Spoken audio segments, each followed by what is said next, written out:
निकालने के लिए लाए थे बहू को, अपने सुख के लिए लाए थे कि आराम देगी।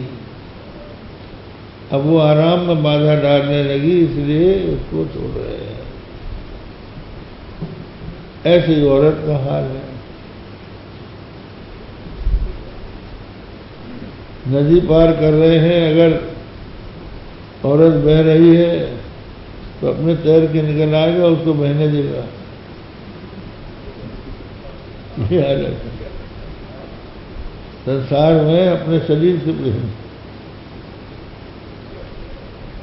तो इस तरह से शरीर से प्रेम है, शरीर से प्रेम बहुत है, लेकिन जब बहुत कष्ट होने लगता है तो मनुष्य उसको शरीर से भी उसका प्रेम कम हो जाता है, प्राण से प्रेम होता है। और अधिक बहुत कष्ट हो जाए तो प्राण भी छोड़ने के लिए तैयार होता है। किसके लिए? आत्मा के लिए। आत्मा के लिए सबसे प्यार है, आत्मा से किसी से के लिए नहीं। अंगी वो है और बाकी सब अंग है। तो आत्मा जो है वो परम प्रेमास्पद है,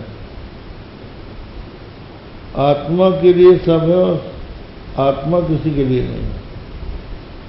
ऐसे ही सुख,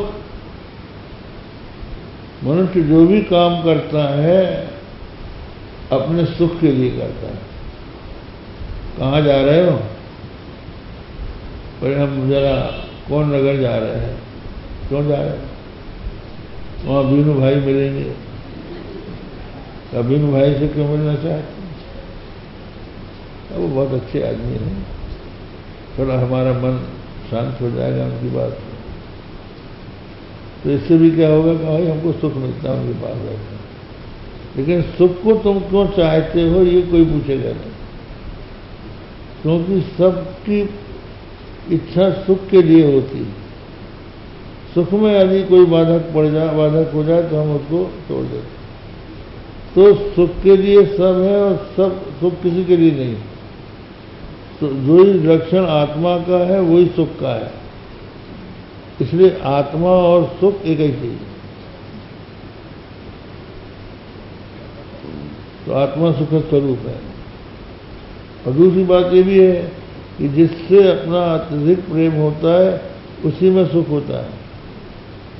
तो आत्मा सुख स्वरूप हो गई।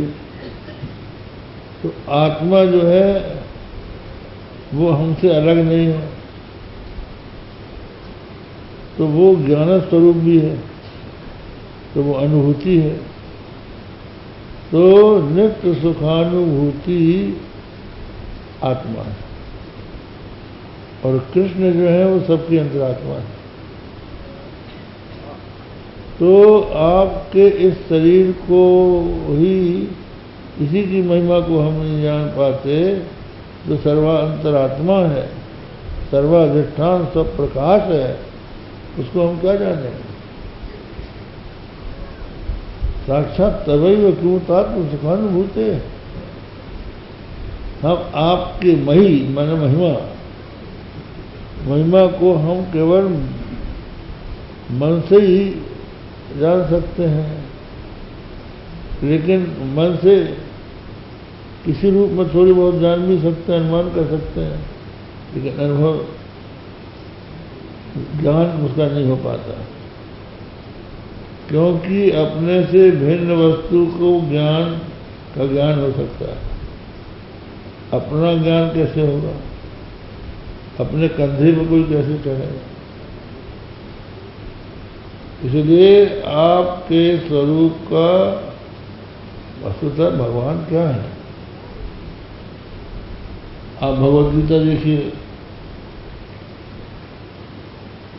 भगवान अपने विभूति योग का वर्णन करते हुए कहते हैं, विष्णुनाम वासुदेवोस्मि पांडवानाम धनंजयः मुनीनामप्यहं व्यासो कवि व्यासः मुनीनामप्यहं व्यासः कवि नाम सुना कवि ही।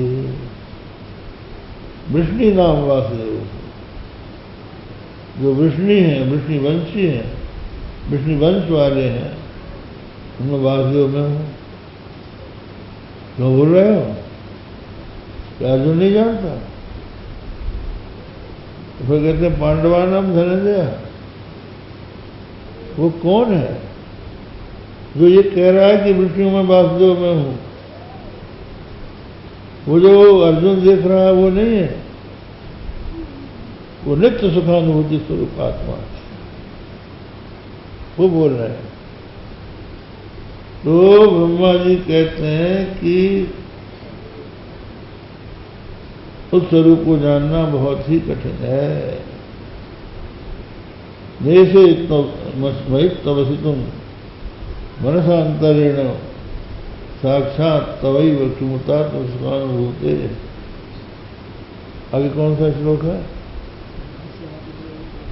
हो गया। श्रेयस्थितिम श्रेयस्थितिम भक्ति मदस्थिते विभो क्लेशन्ति ये केवलबोधलब्धये तेषामशो क्लेशरेव शिष्यते नान्यथा स्थूलतुषावघातिनाम्।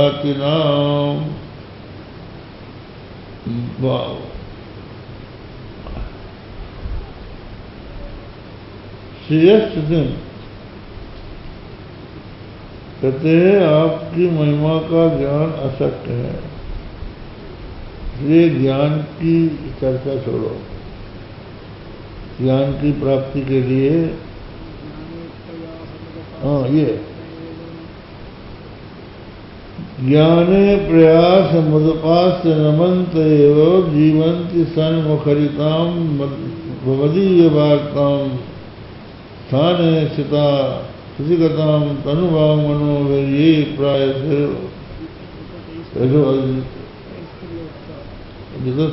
त्रैलोक्या स्थाने प्रयास मदपास ज्ञाने प्रयास मदपास। पहले ये कहा कि श्रेय की निर्झरनी जो आपके चरण कमलों की प्रीति रूप भक्ति है, उस भक्ति को तो छोड़ दिया और केवल ज्ञान के लिए प्रयास कर रहा है, तो उनको केवल प्रयास ही हाथ लगेगा और कुछ नहीं लगेगा। इसी बात को मानस में गोस्वामी जी कहते हैं, जे अस भगति जानी परिहरही केवल ज्ञान हेतु श्रम करही ते जड़ कामधेनु गृह त्यागी खोजत आक फिरही पैरागी। इसका अर्थ यह है कि जो आपकी भक्ति को, जो मनुष्य के कल्याण की निर्झरनी है, छोड़कर केवल ज्ञान के लिए प्रयत्न करते हैं, वो जड़ है। श्रेयस जीयस भक्ति जानी परिहरही। ठीक है, बता रहे। तो जो आपकी भक्ति को छोड़कर